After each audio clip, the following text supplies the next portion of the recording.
రాజు గారు, బాలకృష్ణ గారు, ఆనంద్ గారు, సంధ్యారాణి గారు, సంతోష గారు, అరవింద్, ప్రశాంత్, శ్రీనివాస్, గౌరవనీయులు సబ్తక్క గారు, గౌరవనీయులు శాసనసభ్యులు కాలేరు వెంకటేష్ గారు,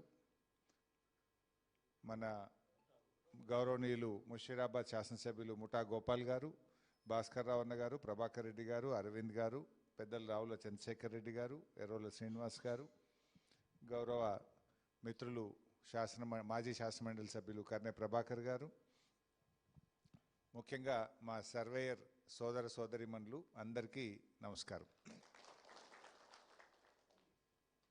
మీ బాధ చూస్తూ ఉంటే నిజంగా ఈ ప్రభుత్వం ఇది ప్రజాపాలన కాదు, ఇది ప్రజాకంటక ప్రభుత్వం. ఒక ప్రజాపాలన అని చెప్పుకొని ఇలా అధికారంలోకి వచ్చిండ్రు. కనీసం మిమ్మల్ని పిలిచి మాట్లాడడానికి కూడా సమయం ఇవ్వడం లేదు, చర్చించడానికి కూడా ప్రభుత్వం సిద్ధంగా లేదంటే అది ప్రజాప్రభుత్వం ఎట్లా అవుతుంది అని నేను అడుగుతా ఉన్నా. ఇప్పుడు రేవంత్ రెడ్డి గారు నేను సూటిగా అడుగుతా ఉన్నా, నువ్వు 70,000 ఉద్యోగాలు ఇచ్చినా అన్నావు, 70,000 మందికి నియామక పత్రాలు ఇచ్చినా అని చెప్తున్నావు. ఆ 70,000లో ఈ 6,000 కూడా భాగమే కదా. మరి జీతం లేనిది అది నియామక పత్రం ఎట్లయితుంది? ₹1 జీతం ఇవ్వకుండా అది ఉద్యోగం ఎట్లయితుందో సమాధానం చెప్పాలి రేవంత్ రెడ్డి రోజు. అరే ₹1 జీతం ఉండదు, నెల నెల జీతం ఇచ్చేది లేదు, మరి జీతమే లేనప్పుడు అది ఉద్యోగం ఎట్లయితుంది? అది నియామక పత్రం ఎట్లయితుంది? అది అంటే రేవంత్ రెడ్డి చెప్పిన 70,000 ఉద్యోగాలు ఎంత బూటకమో దీన్ని బట్టి అర్థమైపోతా ఉంది. ఏమనంటే నేను 70,000 ఉద్యోగాలు ఇచ్చిన అంటాడు. ఆ 70,000లో ఈ 6,000 ఉత్తదే కదా, ₹1 జీతం లేదు.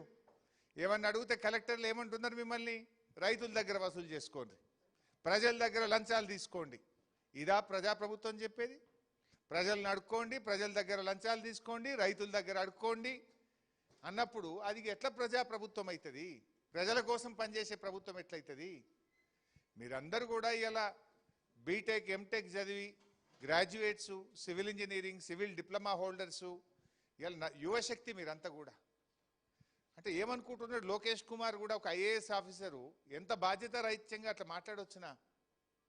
మీరు పోయి పొంగులేటి గారిని కలిస్తే చేతిలో ఏది ఉంటే దాంతో కొడతాడు అంటే ఈ పొంగులేటి ఏమనుకుంటుండు, లోకేష్ ఏమనుకుంటుండు? కొట్టనీకి ఆ ప్రభుత్వాలు ఉన్నాయి. మొన్న ఏమైందో ఢిల్లీలో చూసినాం కదా, జంజీ పడితే దేశమే అతలకుతలమై ధర్మేంద్ర ప్రధాన్ రాజీనామా చేయాల్సి వచ్చింది. ఈ 6,000 మంది యువత తలుచుకుంటే ఏమై ఒక్కసారి ఆలోచించుకోమని రేవంత్ రెడ్డికి పొంగులేటిని హెచ్చరిస్తా ఉన్నా. యువశక్తి, మేధాశక్తి, చదువుకున్న విద్యావంతులు ఈ 6,000 మంది కానీ, ఇది 6,000 అంటే వ్యక్తులా? వీళ్ళు 6,000 కుటుంబాలు, 6,000 శక్తులు. వీళ్ళు తిరగబట్టి ఏమవుతుందో ఒక్కసారి గుర్తు తెచ్చుకో. గట్లే పిల్లలు ఈ పిల్లలతో ఏమైందంటే పిల్లలు కాదు చిచ్చర పిడుగులని ఢిల్లీలో చూపించింది. మొత్తం దేశం కదిలింది. మరి ఈ 6,000 మంది యువత కదిలితే మరి ఏమవుతుందో ఒక్కసారి ఆలోచించుకోండి. ఆడ ధర్మేంద్ర ప్రధాన్ గట్లే నేను రాజీనామా చెయ్య అంటే యువత గదిలితే దెబ్బకు దయ్యం వదిలినట్టు రాజీనామా చేసి బయటకు వెళ్లాల్సి వచ్చింది. పొంగిలేటి నీకు ఆ పరిస్థితి రాకముందే ఈ పిల్లల్ని చర్చించు, తక్షణమే వారి సమస్యలు పరిష్కరించాలని బీఆర్ఎస్ పార్టీ పక్షాన్ని డిమాండ్ చేస్తా ఉన్నాం. నువ్వు పరిష్కరించినాక, నువ్వు చర్చించినాక ప్రతిపక్షం దగ్గరికి ఎందుకు పోతారు ప్రజలు? నువ్వు మాట్లాడితే హరీష్ రావు గారి దగ్గరికి ఎందుకు పోతారు, సబితక్క గారి దగ్గరికి ఎందుకు పోతారు, లేదా తెలంగాణ భవన్కు రావాల్సిన అవసరమేంది? ప్రభుత్వం పట్టించుకోనప్పుడే, ప్రభుత్వం నిర్లక్ష్యం చేసినప్పుడే డెఫినెట్గా ప్రతిపక్షం దగ్గరికి పోతారు. ప్రజాస్వామ్యం యొక్క గొప్పతనమే అది. That is the spirit of democracy. ప్రతిపక్షం ఎందుకుంటుంది? ప్రభుత్వం తప్పిదాలు ఎత్తి చూపడానికే ప్రతిపక్షం. ప్రభుత్వం తప్పు చేస్తే మెడలు వంచడానికే ప్రతిపక్షం. ఏ ప్రజలు కష్టాల్లో ఉన్నా, ఏ ప్రజలు ఇబ్బందుల్లో ఉన్నా ఆ ప్రజల గొంతుకుగా పనిచేయడానికే ప్రతిపక్షం ఉంటుంది. ఇక్కడ ఈ 6,000 మంది నిన్న పాపం ధర్నా చేస్తే ఒక్కొక్కరిని ఒక్కొక్క పోలీస్ స్టేషన్ తీసుకుపోయారు. హైదరాబాద్లో ఉండే అన్ని పోలీస్ స్టేషన్లకు తీసుకుపోయినారు. పశువుల్లాగా ఈడ్చుకుపోయినారు. అన్నం కూడా పెట్టకుండా ఈ యువతను ఆగమాగం చేసినటువంటి పరిస్థితి. ఇవాళ అదే ప్రభుత్వం పిలిచి మాట్లాడొచ్చు కదా. ఇవాళ గౌరవనీయులు చిన్నారెడ్డి గారి గురించి తమ్ముడు గొప్పగా చెప్పిండు. చిన్నారెడ్డి గారు ముఖ్యమంత్రి కార్యాలయంలో పనిచేసే ముఖ్యమంత్రి స్పెషల్ సెక్రటరీ శేషాద్రి గారితో మాట్లాడితే స్పీకర్ ఫోన్ ఆన్ చేసిండ్రు. శేషాద్రి గారు ఏమంటుండు, ముఖ్యమంత్రి ఇగో హట్ అయింది, ముఖ్యమంత్రి ఇగో హట్ అయింది కనుక మీరు వాళ్ళతో మాట్లాడకుండా ఎలగొట్టుండ్రి అంటుండట. ఇదా సీఎం ఆఫీస్ ఇచ్చే స్పందన? ముఖ్యమంత్రి కార్యాలయం ఈ రకంగా మాట్లాడొచ్చునా? శేషాద్రి గారు నీకు ఇది తగునా అని నేను అడుగుతా ఉన్న శేషాద్రి గారిని.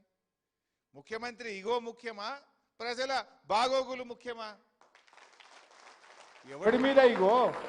ఈ ప్రజలు ఓట్లేస్తే ఈ ప్రజలు పెట్టిన భిక్ష ముఖ్యమంత్రి పదవి.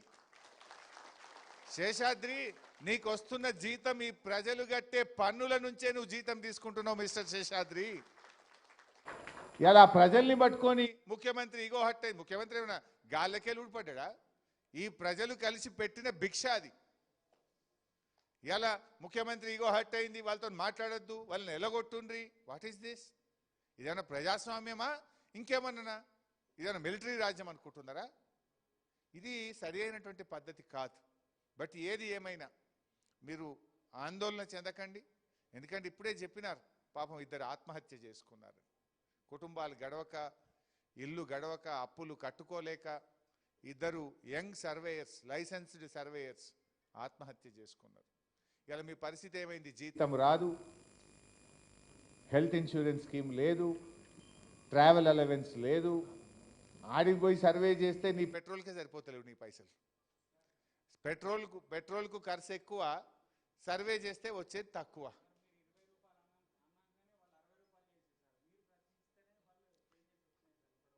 అది కూడా సరిపోదు కదా. 60 రూపాయలు ఏ మూలకు సరిపోతుంది?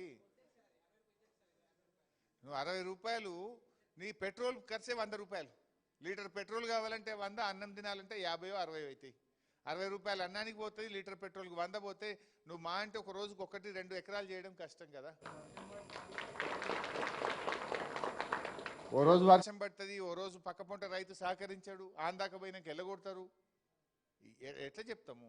ఈ విషయం కలెక్టర్లకు చెప్తే అడుక్కోండి, లంచాలు తీసుకోండి, వసూలు చేసుకోండి అని చెప్పబట్టి ఇదేం ప్రభుత్వం అని నేను అడుగుతా ఉన్నా. అందువల్ల మిత్రులారా, మీరు ఆందోళన చెందొద్దు. బీఆర్ఎస్ పార్టీ మీకు అండగా ఉంటుంది. కేఆర్ గారి నాయకత్వంలో మీ పక్షాన మేమందరం కూడా పోరాడతాం. ఈ సెప్టెంబర్లో అసెంబ్లీ సమావేశాలు ఉంటాయి. డెఫినెట్గా ఒకరోజు లైసెన్స్డ్ సర్వేల కోసం బీఆర్ఎస్ పార్టీ మీకోసం గలమెత్తుతుంది. మేము పోరాడతాం. అన్ని జిల్లాల్లో కూడా మీరు చేసే ఆందోళన కార్యక్రమాల్లో పార్టీ గౌరవ శాసనసభ్యులు, శాసన మండలి సభ్యులు, పార్టీ నాయకులంతా కూడా మీకు అండగా నిలబడతాం. మీ సమస్య పరిష్కారం అయ్యేదాకా కూడా మీ వెన్నంటి ఉంటాం. మీరు ధైర్యంగా ఉండాలని చెప్పి కూడా ఈ సందర్భంగా మీకు పిలుపునిస్తా ఉన్నాం. పోరాడితే పోయేదేం లేదు, బానిస సంఖ్యలు తప్ప అన్నారు. అందువల్ల పోరాటమే మనకు పరిష్కారం ఇస్తుంది. ఎందుకంటే ఈ బోగస్ మాటలు మనకు అర్థమైపోయినాయి. 70,000 ఉద్యోగాలు ఇచ్చినామన్నారు. ఇచ్చిండ్రా నిజంగా? ఇవాళ కేసీఆర్ గారు నోటిఫికేషన్ ఇచ్చి, కేసీఆర్ గారు పరీక్ష పెట్టి, కేసీఆర్ గారే రిజల్ట్ ఇచ్చి అన్నీ అయిపోయిన, ఫిజికల్ టెస్ట్ అయిపోతే కాగితం ఇచ్చి నేను ఉద్యోగం ఇచ్చిన అంటాడు. మొన్న మేము అసెంబ్లీలో అడిగినాం ఒక ప్రశ్న, కాంగ్రెస్ ప్రభుత్వం వచ్చిన తర్వాత మీరు నోటిఫికేషన్ ఇచ్చి మీరు ఇచ్చిన ఉద్యోగాలు ఎన్ని అని మేము ఎమ్మెల్యేలము, మా ముఠా గోపాలన్న, మేమందరం అసెంబ్లీలో అడిగినాం. అడిగితే ప్రభుత్వం లేచి ఏం సమాధానం ఇచ్చింది తెలుసా? 16,500 మాత్రమే. మీరు చెప్పింది ఏందన్నాడు రాహుల్ గాంధీ, రేవంత్ రెడ్డి, ప్రియాంక గాంధీలు వచ్చి ఏం చెప్పిండ్రు? మొదటి ఏడాదిలోనే 2 లక్షల ప్రభుత్వ ఉద్యోగాలు ఇస్తామన్నారు. మొదటి ఏడాదిలో. ఇప్పుడు 3 ఏళ్ళు దగ్గరికి వచ్చింది, ఇచ్చిన ఎన్ని అంటే 16,500. అంటే ఎంత పచ్చి అబద్ధాలు మాట్లాడతారో మీరు అర్థం చేసుకో. ఇలా 70,000 ఉద్యోగాలు ఇచ్చి 70,000లో 6,000 లైసెన్స్డ్ సర్వేయర్లకు కూడా ఉద్యోగాలు ఇచ్చినామంటారు. ఇదేం ఉద్యోగము? చచ్చిపోతే రూపాయి పిల్లలకు కంపాషనేట్ జాబ్ రాదు, హెల్త్ ఇన్సూరెన్స్ లేదు, రూపాయి జీతం రాదు, కూర్చుంటందుకు కుర్చీ లేదు, ఇక మీకు ఉద్యోగం ఇచ్చినామంటాడు. దేశం మీద పడి వసూలు చేసుకోండి చెప్పి లైసెన్స్ ఇచ్చినా మీకు ఉద్యోగం ఇచ్చిన అంటాడు. ఇదా ప్రజాపాలన?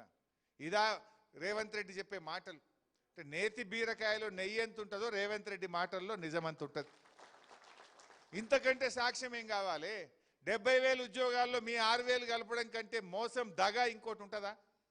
ఇది రూపాయి జీతం గవర్నమెంట్కి వెళ్ళి ఇవ్వకుండా ఇది ఉద్యోగం ఎట్లయితుంది అంటే ఎంత పచ్చి మోసం ఉంటుందో ఇవాళ మీరు అర్థం చేసుకునే ప్రయత్నం చేయండి. బట్ ఏది ఏమైనా భయపడాల్సిన అవసరం లేదు. మీ వెనుక మేమున్నాం, మీ వెనుక బీఆర్ఎస్ ఫ్యామిలీ ఉంది. ఫైట్ చేయండి, మీ సమస్య పరిష్కారం అయ్యేదాకా మీ వెంట ఉంటాం. కాదంటే 2 ఏళ్ల తర్వాత వచ్చేది బీఆర్ఎస్ గవర్నమెంటే, అప్పుడైనా మేము మిమ్మల్ని కాపాడుకుంటాం. మీరేం భయపడాల్సిన అవసరం లేదు. మీ పవర్ ఏందో చూపియండి. సోషల్ మీడియాలో కావచ్చు, మౌత్ టాక్లో కావచ్చు, రేవంత్ రెడ్డికి మా సర్వేయర్ల దెబ్బేందో అర్థమయ్యేటట్టు మీరు గట్టిగా పోరాడండి. మీ వెనుక మేము ఉంటాం. దెబ్బకు దిగండి వస్తాడు, లేదంటే మనం చేసుకుందాం. జై తెలంగాణ.